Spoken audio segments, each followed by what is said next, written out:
지난주는 우리가 선상 위에서 풍랑을 만난 유라굴로 바람 앞에 절망에 놓여 있던 그 선상에 성찬이 이루어짐으로써 감사주의를 말씀을 통해 들었어요.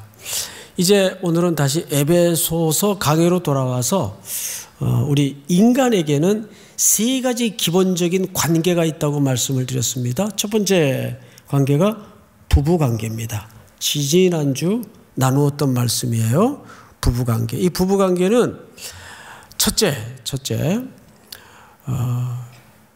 단순한 부부관계의 질서를 가르치는 것이 아니라 이 속에 하나님이 큰 신비, 이 비밀이 크도다. 부부관계를 통해서 큰 비밀을 감추었어요. 근데 그 비밀이 뭔가 유심히 들여다봤더니 신랑과 신부라는 부부관계의 기초적 질서를 통해서 그리스도이신 우리의 신랑과 신부인 교회의 신비를 그 속에 감추어 놓은 거예요. 그래서 결국 부부관계는 뭐의 현장이 되어버리는가 하면 선교의 현장이 되는 거예요. 그래서 서로 인간끼리 연약하니까 부족하니까 배우자로 만났지만 불목이 이루어지고 불화가 생길 수 있겠죠? 그럴 때 우리는 그리스도의 십자가를 배워가고 그리스도의 목숨 다한 사랑을 그 노력 속에서 배워가는 겁니다. 그리고 인간의 두 번째 원초적 관계가 뭐냐 하면 오늘 본문에 등장하는 부모와 자식, 자식과 부모 관계가 두 번째 원초적인 관계인데 아마 지금 이렇게 대충 보니까 사부 예배 시간에는 이제 청년들이 산부도 마찬가지지만 청년들이 대부분이다 보니까 되게 이제 자식의 입장에서 오늘 말씀을 들을 수밖에 없겠죠. 그리고 일부가 이제 부모의 시선에서 자녀를 어떻게 훈계하고 교훈해야 될 것인가. 이중적 지금 잣대가 오늘 여러분들과 함께 나눠질 겁니다. 자, 그러면 본문으로 들어가기에 앞서서 큰 전제가 하나 있어요. 우리나라 사람들의 대부분의 그 가정윤리는 그 기초적인 철학이 유교적 사상이에요. 유교. 그러다 보니까 기독교의 가치관과 간혹 충돌이 일어날 때가 있어요.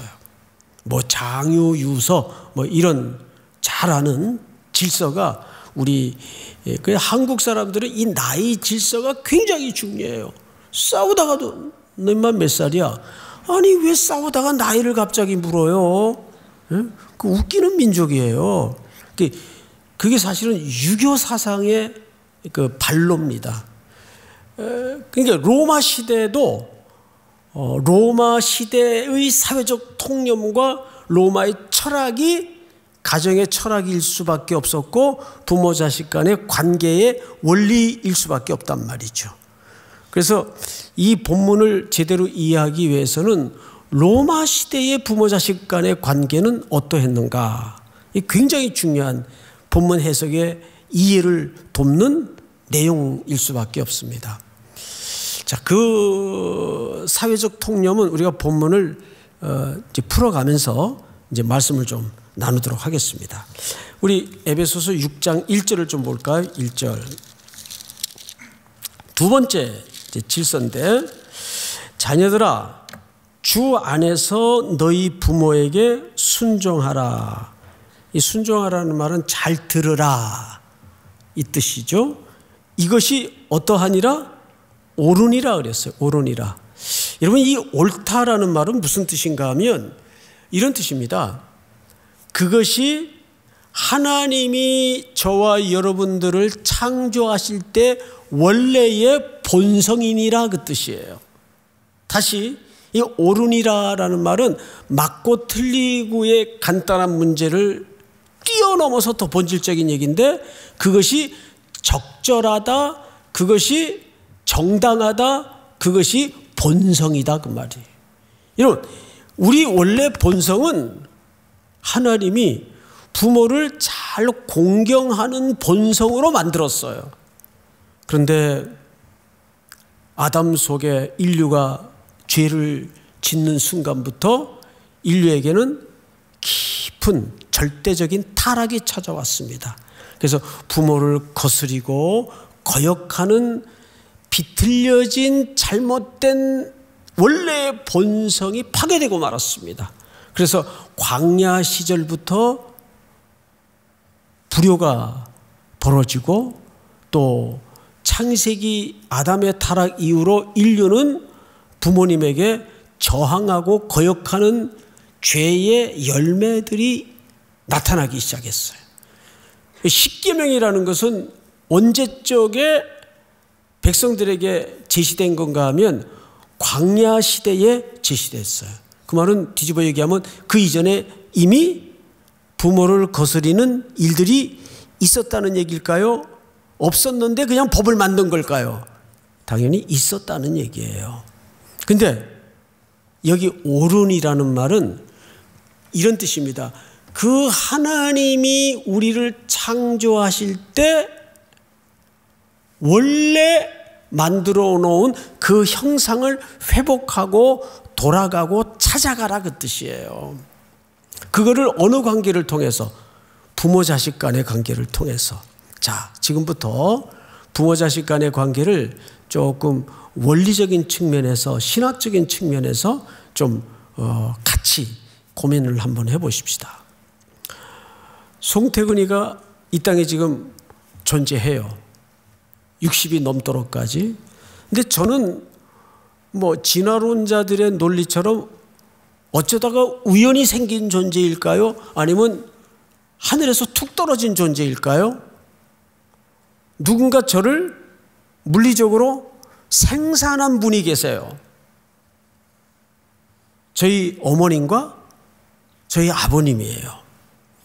그분들의 만남과 사랑의 열매로 제가 이 땅에 태어났어요. 존재하게 되었어요. 그럼 이 땅에서 물리적인 차원에서 저의 근원은 누굽니까? 당연히 우리 부모예요. 여기 누구도 이 질서를 비껴서 다른 방법으로 이 땅에 오신 형제나 자매는 한 명도 없어요. 그렇죠, 여러분? 당연한 겁니다. 그러면 그 부모 자식 간의 관계를 통해서 우리가 유추할 수 있는 지당한 원리가 뭐냐 하면 그렇듯이 우리가 부모가 존재했기에 그분들이 내 근거가 되고 근원이 되었기에 내가 이 땅에 존재한다는 것은 그 질서를 통해서 뭘 배우라는 얘기일까요? 나를 만드신 분이 있다는 거예요. 우리 인간을 만드신 분이 있고 그 만드신 분이 그 만드신 결과에 의해서 그 결과물들이 누굽니까? 이 땅의 피조세계고 그 피조세계 중에 가장 영광의 산물인 하나님의 형상대로 지음을 받은 우리란 말이죠. 그러니까 사람들은 영적으로 타락해서 눈이 어두워지고 무지가 들어와서 깨달음이 없기 때문에 이걸 잘 몰라요. 하나님이 어디 있어? 그래서 이 땅에는 하나님이 없다는 사람들로 가득 메워져 있습니다. 그 이유는 뭐냐면 이것이 깨달음의 문제가 아니라 영적인 문제이기 때문에 그래요. 그래서 우리가 하나님의 자녀로 구원을 얻는다는 것은 누군가 내게 그 사실을 가르쳐주고 깨닫게 해준 외부적 힘이 있었다는 거예요. 내 안에서 내가 스터디하다가 묵상하다가 갑자기 깨달아지는 진리가 아니에요. 우리에게는 그렇게 깨달을 수 있는 여지가 0.1%도 없는 사람들이에요. 그래서 그 지식은 외부로부터 오는 거예요. 그게 성령님의 은혜고 예수 그리스도의 은혜라는 거죠. 믿으십니까? 이게 굉장히 중요한 이치예요. 근데 그 원리를 어떤 관계를 통해서 유추하여 깨달으라는 거죠? 부모님이 그리고 나는 그분의 결과물인 자식이라는 입장에서 하나님과 인간의 관계를 유추하라는 얘기입니다. 믿습니까? 그러니까 이런 거죠. 누가 하나님에 대해서 인간의 존재 이유에 대해서 우리가 선교를 해야 되고 전도를 해야 되는데 어떻게 해야 될까요? 간단해요. 네가 이 땅에 존재하는 이유가 뭐야? 부모가 너를 낳았기 때문에, 이거 어쨌든 너를 만드신 분이 있기 때문에 네가 이 땅에 존재하는 거 아니겠어? 그렇듯이 인간은 무슨 아메바 물질처럼 우연히 진화돼서 존재했거나 또 원숭이가 진화해서 존재했거나 이런 결과물이 아니라 만드신 창조주 하나님이 계셨고 그 결과로 우리가 이 땅에 존재하는 것이다. 그 원리를 유추할 수 있단 말이에요. 자, 그런데 성경을 다시 보시면 2절을 볼까요? 네 아버지와 네 어머니를 공경하라. 이것이 뭐가 있는 첫 계명이니? 약속이 있는 첫 계명이래요.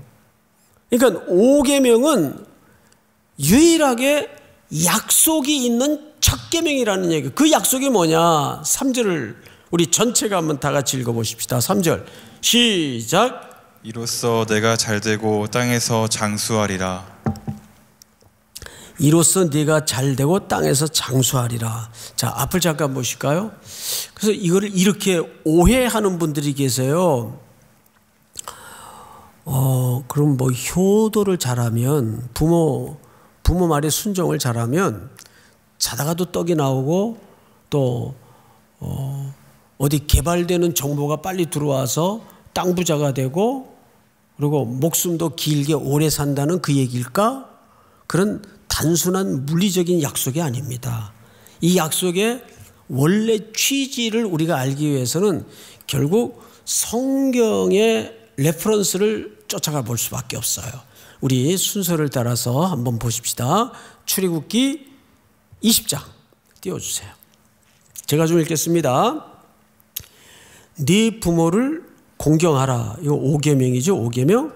그리하면 네 하나님 여호와가 네게 준 땅에서 네 생명이 길리라. 여기 땅도 중요하고 생명이 긴 것도 중요하지만 여기 이 모든 것들을 괄호 싸듯이 감싸 안는 진짜 중요한 것은 네게 준 땅입니다. 이거를 훗날 40년 후에 모세가 이 말씀을 좀 풀어서 가나안을 요 목전에 두고 다시 썼어요.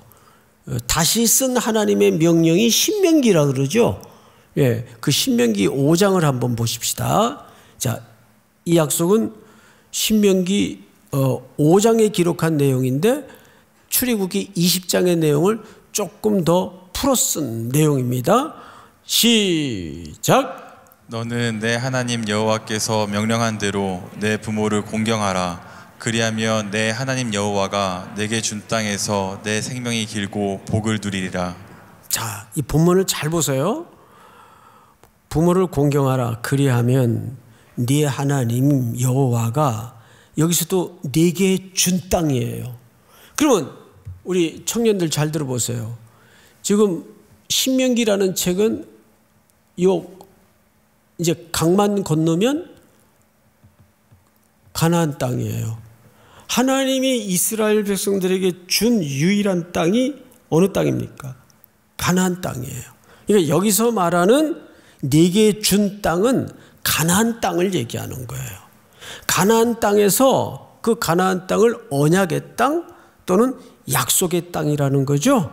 땅에서 생명이 길고 복을 누리리라.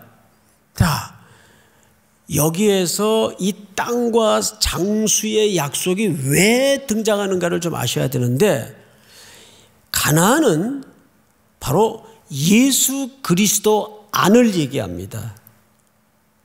예수 그리스도께서 육신의 몸을 입고 이 땅에 오실 것을 이런 그림으로 예표하시고 약속하신 내용이에요. 그러니까 내게 준 땅은 물리적으로는 어느 땅을 얘기한다고요? 가나안 땅을 얘기해요. 근데 그 가나안 땅은 정확히는 언약의 땅이 되고 약속의 땅이 됩니다. 맞죠? 그러니까 하나님이 이 땅의 유비를 통해서 언약을 하시고 약속하신 내용은 뭐냐 하면 이 땅에 하나님의 아들을 내보내실 것을 언약 속에 수천 년 동안 변하지 않고 약속하셨는데 이 성취를 결국은 누가 하셨습니까? 예수 그리스도께서 이 약속을 성취하셨단 말이죠. 그래서 여러분, 이스라엘 역사의 역사관의 기둥 같은 성경책이 신명기 책입니다. 그래서 신명기 사관 그래요. 그래서 이스라엘 역사는 신명기 역사관이에요. 왜? 신명기는 내내 무슨 얘기를 결국 단순하게 반복하냐 하면 하나님의 말씀을 순종하면 복을 받고 하나님의 말씀을 불순종하면 저주를 받는다. 복과 저주를 네 앞에 두노니, 이게 신명기의 기둥 같은 원리예요. 그러니까 이 말은 다른 표현으로 하자면 그리스도 안에서는 그 생명이 길다는 말은 영원하다는 뜻입니다. 믿습니까? 그럼 여기서 땅은 물리적으로 무슨 땅을 얘기한다고요? 언약의 땅을 얘기하는데 그 땅의 실체가 육신의 몸을 입고 이 땅에 오신 예수 그리스도를 얘기하는 거예요. 그러니까 여기서 말하는 것은 예수 그리스도 안에 있을 때만 그 생명이 길다는 말은 영원한 생명을 얻고, 그 영접하지 않는 자는 하나님의 자녀가 될 수가 없는 거죠. 그 복을, 영생의 복을 누릴 수가 없는 거죠. 믿으십니까? 이게 이 비밀을 어디에 감추어 놓았다고요? 바로 부모와 자식 간의 효도라는 원리 속에 감추어 놓은 거예요. 그러니까 기독교의 효는 놀랍게도 유교적인 기초에서의 효가 아니에요. 기독교의 효는 그리스도 안에서 순종할 때 어떤 복을 누릴 것이고 그리스도 밖에 튕겨져 나갈 때는 어떤 결과가 나타날 것인가에 대한 아주 선명한 질서를 부모 자식 간의 관계 속에서 감추어 놓았다고요. 자, 성경을 다시 보시면 이렇게 되어 있습니다. 신명기 27장을 좀 띄워주세요. 제가 좀 읽겠습니다. 장색의 손으로 조각하였거나 부어 만든 우상은 여호와께서 가증하니 그것을 만들어 은밀히 세우는 자는 저주를 받을 것이라. 우상 숭배자들을 얘기하는 겁니다. 할 것이요 모든 백성은 응답하여 말하되 아멘 할지니라. 분명히 아멘 했어요. 이 말씀을 듣고 모든 백성이, 신명기가 이제 끝날 무렵쯤에. 근데 그 다음 잘 보시면 그의 부모를 경홀히 여기는 자는 저주를 받을 것이라 할 것이요 모든 백성은 아멘 할지니라. 이것도 아멘 했어요. 자, 부모를 경렬히 여기는 자는 저주를 받는다는 말과 앞절의 15절에서 우상 숭배를 할 경우에는 저주를 받는 자와 동일한 선상으로 성경은 가르쳐요. 그러니까 이런 얘기가 됩니다. 놀랍게도 부모를 공경하지 않는 자는 우상 숭배하는 자와 동일한 취급을 받아요. 믿습니까? 이게 왜 중요하냐 하면 성경이 가르치는 원리예요. 오늘 15절을 보시면 그의 부모를 경렬히 여기는 자는, 부모는 이 땅에 누구의 심볼, 상징을 맡았죠? 주님의 심볼을 맡았어요. 그렇기 때문에 우리가 진리에 벗어나지 않는 한은 어떻게 해야 될까요? 부모님 말씀에 순종하고 청종할 줄 알아야 돼요. 그런데 저서부터 돌아보면 참 부모 말을 안 들었던 것 같아요. 이게 죄성 때문에 그래요. 이제 철이 조금 나서 부모 말씀을 순종하여 들으려 하니까 부모님들은 노쇠하고 병이 들어서 훌쩍 가시더라고요. 얼마 전에 이제 어머님을 앞서 보낸 가정이 한 가정이 있어요. 근데 그 자녀들이 이런 얘기를 해요. 우리는 어머니와, 아버지는 벌써 오래전에 돌아가셨고 그런 얘기를 해요. 어머니와 우리는 서로 노력하면서 살았어요. 그래요. 그 말이 참 깊이 와닿았어요. 그래, 부모도 자식도 가정이라는 것은 서로 연약하고 죄성을 가졌기 때문에 서로 노력함이 있어야 되겠다. 근데 우리는 부모 자식 간의 관계는 편하다 보니까 노력이 먼저 앞서요, 본성이 먼저 앞서요. 타락한 본성이 먼저 앞서요. 그래서 욱 어머니한테 화를 내고 아버지한테 울떡거리고 이런 태도를 보인단 말이죠. 우리 한 가지만 기억하면 돼요. 성경은 우상 숭배자와 부모를 격렬히 여기는 자를 어떻게 놓는다? 동일하게 놓는다. 그 결과가 똑같은 저주를, 그리고 이스라엘 백성들이 가나안 땅에 들어가기 전에 모두가 아멘으로 화답을 했어요. 자, 그러면 이제 지금은 어쩌면 여러분들에게 가장 중요한 시각일 수밖에 없는 자녀의 시각에서 한번 생각을 해보자고요. 4절을 볼까요? 또 아비들아, 이제 여기는 엄마가 빠졌어요. 자, 엄마가 빠진 이유가 뭘까요? 앞을 보실까요?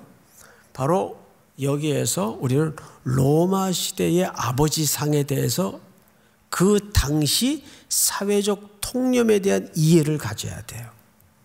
로마 시대는 아버지는 절대 권력자였습니다. 자식들의 생사 여탈권까지를 쥐고 있었어요. 여러분, 로마 시대의 철학은 뭐가 선이고 뭐가 정의입니까? 힘이 선이고 힘이 정의예요. 그래서 나약한 인간에 대해서는 자식도 내다버리는 경우가 있었어요. 남의 집에 주거나 병든 자식들, 약한 자식들, 뒤처진 자식들. 왜? 그 당시 사회적 로마 제국이 추구하는 국가적 철학은 강한 로마. 그래서 팍스 로마라는 로마의 평화의 기본은 힘이 지배하는, 그것은 서로가 사랑과 존중과 겸손으로 이루어지는 평화가 아니라 힘으로 지배되는 그런 옴짝달싹 못하는 거짓 로마입니다. 로마 시대의 그 국가적 주제가 팍스 로마예요. 그래서 로마는 어떤 종교도 다 허용을 하는데 로마의 질서를 무너뜨리는 문제에 대해서는 가차없이 가혹하게 처벌을 했어요. 로마는 시끄러워서는 안 된다. 그래서 찍어 누르고 억압하고, 그래서 조용해지는 거, 이걸 평화라고 얘기를 했습니다. 이게 사회적 분위기였어요. 거기에 로마의 남성들은, 그 시대의 남성들은 그런 영향 아래 어린 시절부터 교육을 받았기 때문에 자기가 결혼을 해서 가정을 이루어서 자식을 낳아도 그런 식으로 자식을 이해했어요. 그래서 자녀들의 입장에서는 정말 아버지에 대해서 분노를 갖고 있는 자녀들이 너무나 많았어요. 그런데 제가 깜짝 놀란 것은 시대가 수천 년이 흘렀는데도 우리 청년들하고 얘기를 해보면 일일이 그 사례를 다 제가 소개할 수는 없지만 특별히 아버지에 대해서 일을 가는 청년들이 이렇게 많은 줄 몰랐어요. 그래서 선교 가서 이렇게 같이 잠을 자다 보면 뽀드득 뽀드득 이가는 소리가 그렇게 많이 나는 것 같아요. 응? 아니, 이게 실제입니다. 그렇게 아버지의 그 험했던 양육 방법에 대해서 끝까지 동의가 안 되고 이해가 안 되고 설득이 안 돼서 마음에 깊은 불덩어리 같은 분노를 품고 살아가는 청년들이 너무나 많아요. 특별히 아버지들에 대해서. 여러분, 우리가 에베소서 4장에서 이미 배웠지만 4장을 한번 볼까요? 4장을 보십시다. 몇 절을 보시냐면 26절. 분을 내어도 죄를 짓지 말며 해가 지도록 분을 품지 말고. 27절 한번 같이 읽읍시다. 시작. 마귀에게 틈을 주지 말라. 시편에 보면 자식은 여호와의 기업이라 그랬습니까? 여호와께서 주신 기업이라고 했습니까? 여호와의 기업이에요. 그 원문 자체가. 그런데 한때는 번역이 좀 잘못돼서 여호와께서 주신 기업이라고 번역을 했던 적이 있어요. 옛날 성경에는. 그러니까 성도들이 오해를 했어요. 자식은 하나님이 자기에게 주신 소유물로 이해를 해서 자식을 마음대로 구타하고 부당한 삶의 자리로 강요를 하고, 이런 억압이 자녀들로 하여금 분노를 촉발시키는 일들이 얼마나 많은지 몰라요.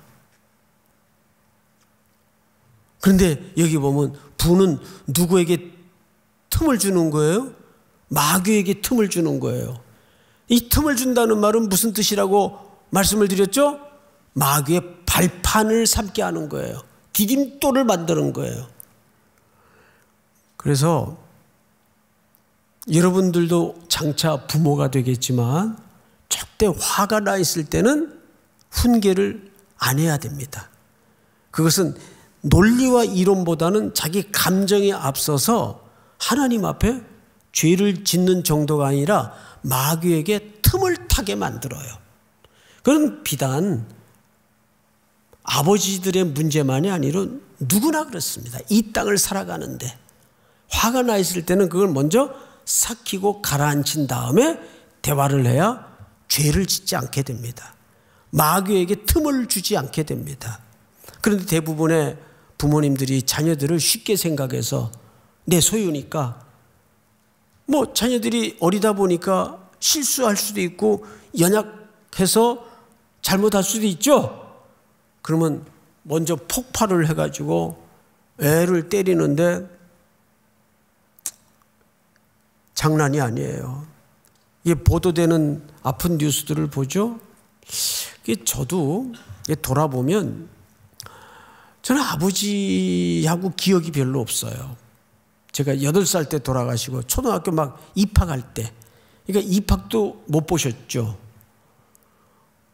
그러니까 어린 시절은 거의 대부분 대구에서 살았으니까 저 아버지 늘 군복 입고 군인이셨어요. 그러니까 사진으로 말하면 빗바랜 몇 컷짜리 사진밖에는 기억이 안 나요. 아버지하고 찝차 타고 사냥 갔던 일, 오리 사냥, 메뚜기 잡으러 갔던 일, 또 우물가에서 종아리 맞던 일, 구구단 아니었다고. 또 한 번은 집에 찾아온 거지한테 인사 안 했다고 방에 끌려 들어가서 매 맞았던 일. 별로 그렇게 좋은 기억이 남아있는 게 없어요. 워낙 엄했기 때문에. 아버지가 계속 살아계셨으면 제가 살아남지 못했을 것 같아요. 정말 무서우셨어요. 예. 그때는 이렇게 연탄들을 뗐잖아요. 그러면 이제 그 시설들이 엉성하니까 방 틈새로 가스 먹는 일이 많았어요. 한날은 가스를 먹은 거예요, 제가. 연탄가스를. 그럼 애가 정신이 없이 막 늘어져 있는데 학교 결석하면 안 된다고? 그때 학교인가 유치원인가 그랬어요, 유치원. 유치원 결석하면 안 된다고 그냥 유치원에다 갖다 놓은 거예요. 정신이 없는 애를. 그 정도로 자기 삶의 규범에 아들을 그냥 끼워 맞추고 밀어넣는. 그러니까 아버지에 대한 추억과 기억이 그런 것밖에 없어요. 게다가 또 어머님은 아버지 돌아가시고 나서 네 남매 8살, 9살, 6살, 그리고 이제 태어난 지 얼마 안 되는 깐난쟁이, 이걸 이제 키워야 되시니까 어머님이 장례 치르자마자 바로 보따리 메고 전국을 다니시면서 옷을 팔러 행상을 하셨어요. 그 집더미만한 보따리를 메고 여기가 다 빠져가지고 어머니가. 그리고 생활을 하다 보니까 집에는 맨날 애 넷밖에 없는 거예요. 그러면 이 넷이 제2의 6.25가 나는 겁니다. 동족 상잔의 비극이 집안에서 또 벌어지는 거예요. 특별히 저희 누나하고 저하고 1살 차이니까 엄청 싸웠어요. 제 고집 때문에. 그리고 어머님은 늘 집에 안 계시고. 그러다 보니까 엄마의 역할, 아버지의 역할에 대해서 별로 본 게 없어요. 그러다가 제가 어느 날 덜컥 결혼을 했네요. 주의 은혜로. 그런데 본 그림이 없으니까 나는 그때까지만 해도 그냥 결혼해서 애 낳으면 다 부모가 되고 아빠가 되는 줄 알았죠. 그런데 결혼을 했는데 그냥 애들이 이쁘기만 하지 얘들을 뭐 어떻게 해야 될 줄을 모르겠어요. 그 애 보라 그러면 그 애만 이렇게 바라보고 있고 엄청난 실수가 많았어요. 그 노상 또 집에 머물러 있지 않고 목양실이나 교회 일로 나가 있으니까. 그러니까 오죽했으면 저희 그 큰애가 아빠 얼굴 보고 막 울었어요. 낯설어가지고. 웬 아저씨가 가끔 나타나니까. 게다가 막 피곤해가지고 여기저기 물집이 다 터져가지고 그때 몰골을 보면 사람의 얼굴이 아니에요. 그러니까 딸내미가 막 우는 거예요. 저만 보면. 울기도 또 잘했어요. 그러면서 아이들이 중학교를 넘어가면서 제가 크게 깨달은 게 있어요. 아, 애를 낳는다고 부모가 되는 게 아니구나. 부모도 공부를 해야 되겠구나. 그래서 우리 교회는 여러분 다양한 그 학교들이 열려 있습니다. 뭐 데이터 학교, 태아부모 학교, 뭐 또 그런 유사한 클래스들이 굉장히 많아요. 그런데 여러분들이 싱글이라도 미리 들어가서 선행학습을 했어요. 세상 공부만 선행학습하지 말고 선행학습을 믿음으로 하세요. 그러면 어느 날 내 삶의 언저리에 썸이 일어나고 이름 모를 형제자매끼리 또 사연이 생기고 그런단 말이에요. 그래서 저는 부모는 저절로 되는 게 아니구나. 그래서 마지막 절을 보시면 뭐라고 되어 있나 잘 보세요. 4절 제가 좀 읽겠습니다. 또 아비들아 너희 자녀를 노엽게 하지 말고. 이 노엽게 하는 게 왜 노엽게 하냐면 뭘 몰라서 노엽게 하는 겁니다. 뭘 모를까요? 그 다음 절을 잘 보세요. 오직 주의 교훈과 훈계로 양육하라. 근데 우리는 교훈과 훈계로 양육하라만 달랑 집어들어요. 여기 더 중요한 게 뭔지 아세요? 교훈과 훈계는 무슨 뜻인가 하면 어디로 가야 될지를 가르쳐주는 교훈과 잘못 갔을 때 어떻게 되돌려야 될지를 가르치는 훈계예요. 그렇죠? 그게 교훈과 훈계예요. 우리 살다 보면 이 두 길에서 왔다 갔다 하잖아요. 그런데 그것도 중요하지만 여기 더 중요한 것은 주의 이 뜻입니다. 주의 교훈과 훈계로 양육하라 그 뜻이에요. 세상적인 수단과 방법으로 교훈과 훈계를 하는 것이 아니라 주의 교훈과 훈계로. 그럼 부모가 말씀을 모르는데 부모가 말씀의 원리를 잘 알지 못하는데 어떻게 주의 교훈과 훈계로 양육할 수 있겠어요? 이제 우리가 찬양을 할 텐데 그 후렴에 보면 이런 가사가 있습니다.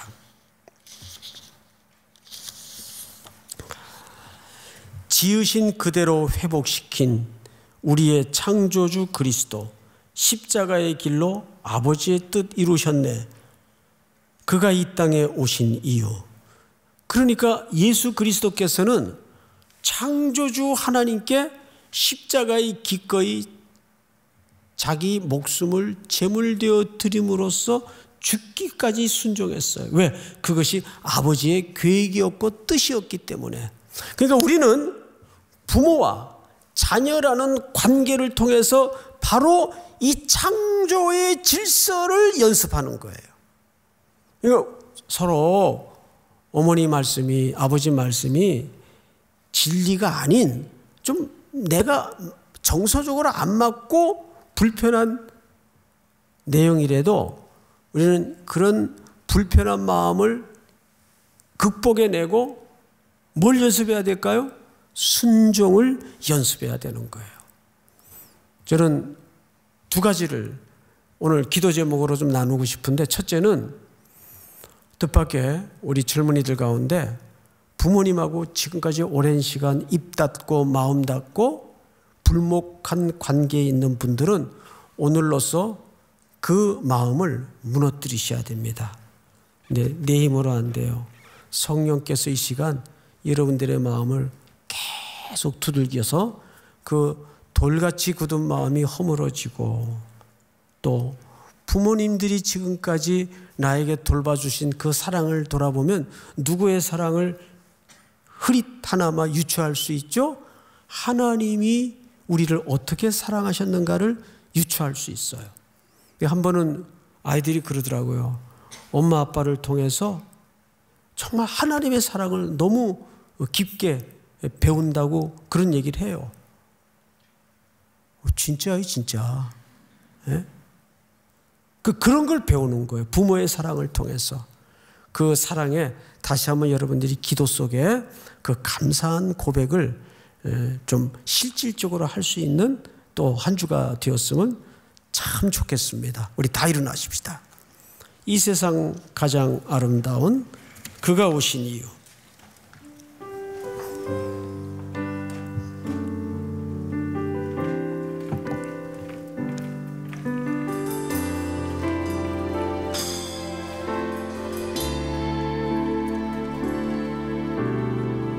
이 세상 가장 아름다운 순종의 눈물, 온 세상 다시 빛나게 할 생명의 눈물, 그가 이 땅에 오신 이유, 죽어야 살게 되고 저야만 승리하는 놀랍고 영원한 신비, 지으신 그대로 회복시킨 우리의 창조주 십자가의 길로 아버지 뜻 이루셨네. 그가 이 땅에 오신 이유, 이제 우리에게 맡겨진 그 소망, 그 사랑, 그 생명,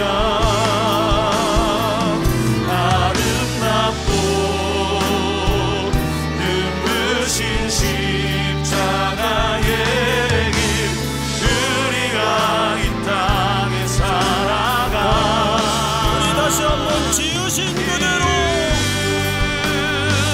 지으신 그대로 회복시 우리의 가정을 회복시켜 주시옵소서. 창조주 그리스도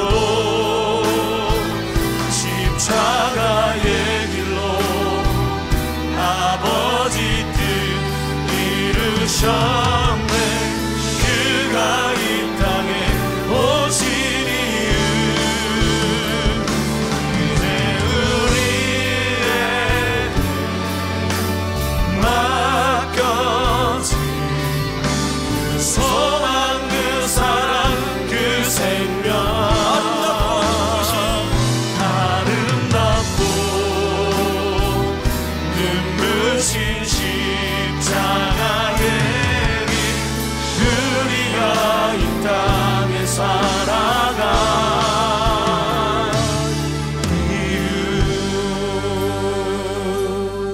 한번 서신 채로 고요히 눈을 감고 방금 나누었던 말씀의 제목처럼, 저 기도의 제목처럼 먼저 부모님이 우리에게 오늘에 있기까지 어떤 사랑을 베풀어 주셨는가를 돌아보며 그 십자가를 내어주기까지 우리를 사랑하신 하나님의 사랑을 기억해 하시고, 또 여러 가지 불순종으로 불목하고 있는 깊은 얼음덩어리 같은 관계를 주의 은혜로 녹여주셔서 다시 우리의 입이 열어지고 마음이 녹아지고 마음이 열어져서 부모님과 화목한 가정애로 우리를 새롭게 회복시켜 주시옵소서.